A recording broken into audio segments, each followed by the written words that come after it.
welcome to This Week in the Markets, where we look for trading opportunities globally. I'm Brad McFadden. With me we have Matt and Jeff. Hello. It's great to be here. It's my pleasure to be here too. And today we're going to talk about the tragedy that's about to unfold before our eyes in China and Australia. The tragedy. That's a very strong word. Strong words. What's going to happen? I'm pretty sure of it. Is this related to the credit crunch? Very much so. Yes, we have a look. It seems like an unwinding, a popping, or what you will, of the credit bubble in China. It's taken us to lofty heights and many crazy things. So how are you seeing a credit crunch or a credit bubble being popped? What are you looking at and going? I'm really worried. Chibor. Chibor? Try not to bore everyone. Chibor. Okay. That's a promise. Very funny. That's the interbank lending rates? Correct. So interbank lending rates in China have skyrocketed, so liquidity is So tightening up. that's telling us that banks in China are becoming scared to lend to one another? Exactly. Very scared to lend to each other, don't want to lend to each other, and maybe they ain't got money to lend to each other. That's what's going on. So it's liquidity crunch. And we're looking at this right now, this chart here. Yep. And that's just absolutely jumped dramatically. Yes, We're it has. talking 4% to 10%. Far right-hand side over there. Yeah. It's- And That is a big move. Jeff, this That is is a big move. This is exactly the same sort of thing. The same sort of thing that happened just prior to the GFC. Was kick into gear. it the same scale? So here we've seen rates double. Well, the short-term lending rates in the US went up sky high. That's what happened.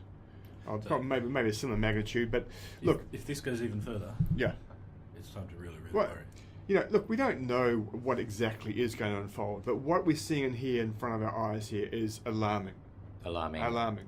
Lots of fear in China. Yeah, exactly. Yep. And So you know, are we seeing any effect in the commodity markets from we are. China not being Oh able to yes, we are. lend? We are. Now check out this.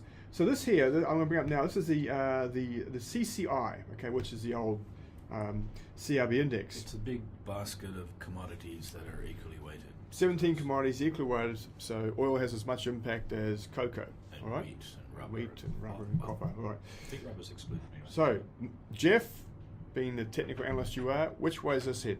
It looks down, like it's going down to me. That's I looks don't pretty know if sick. you have to be a genius, but it looks like it's All right. looking pretty Now, sick, as we okay, say. now that's fine. It looks pretty sick. Now but the big problem is this: if I go back to 1995, all right, back to the good old days, it was a long time ago. I just changed the scale here to a log scale, all right? So So this is global commodity markets we're measuring, not exactly. just China. the cost of commodities globally. Now, okay, Something happened about where your head is. yes, And just right there, Matrix. The demand just went nuts for commodities. Something's prices. happened. I don't know what. I don't know what. What Which we know. relates to the Chinese economic miracle. True. What caused that? Who knows? My question is in other currency terms. Is it just a strengthening of US dollars here? Well, let's look at what happened in pounds. Ta-da! Bang. That's the same chart, but in pound terms. Yeah. Okay. And we could look at the same chart in, let's say, even Aussie dollar terms. Not as pronounced, but still, But it's similar. a lot. The Aussie dollar was rising in the same way. Exactly. Over that time. Now, right, I think the reason for bringing up that chart was to suggest, hey, there's a lot of unwinding to do, even in commodity markets. All right. Now, And that there's a sensitivity between what's happening in China and global commodity Wow. markets. get ready to fall off your chairs, lads. Whoa. Look at this. That looks like someone has drawn a reasonably smooth curve. So what do we actually... This is Chinese GDP. Okay, so Year on year increase. that is- No, well, that's the actual GDP. So, but something That's not a normal insane market. has taken place in like the last 10 years. I mean, this is just unsustainable. At some point, it will drop. Things that go Well, up tend to fall down. Exactly, and always economic miracles all end in tragedy. Interesting if it comes down at the same speed or even faster. Well, who knows? I mean, but look, again, warning bells. First of all, we have a credit bubble in China. It looks like it's unwinding. So if China's in trouble, that means people who depend heavily upon China are most likely going to be in trouble. Exactly. What's just happened like the last 10 years, 15 years in Australia? Massive boom. Geared ourselves to supplying whatever China wants. We supply them. We've been And- shipping lots of Australia off to China. Exactly. We can't even manufacture underpants in this country anymore. We import apples from China. We can't manufacture cars. Well, Ford closed down. Bread from Ireland. Bread from Ireland. flowers from Kenya. I mean, the crazy, it's insane what goes on here. Virtually everything we've done like the last 15 years is geared ourselves up to digging stuff out of the ground, putting it on a ship and shipping it off. So I'm implying from that you're turning very, very, very bearish on Aussie stocks. Aussie stocks and the Aussie dollar. You've had a view on this for a little while, though, Yeah. not just today, but recently. Yeah, correct. Yeah. Correct. One way it might be the Aussie dollar One way is the Aussie dollar. I mean, to express a view. you Yeah. know, there's a bearish positions on the Aussie dollar, you know, through various different ways and means. Yes. You did do a short trade on the Aussie dollar back in May. Bought a few puts and made a few bucks here and there. Yeah, but the best matter's yet to come. If I look at the Aussie dollar, look at this. This is actually rather scary. And look at a weekly chart going back to, again, the good old days, which I call back in 1985 in this case. That's not the Aussie dollar chart there, is it? It is. That's it.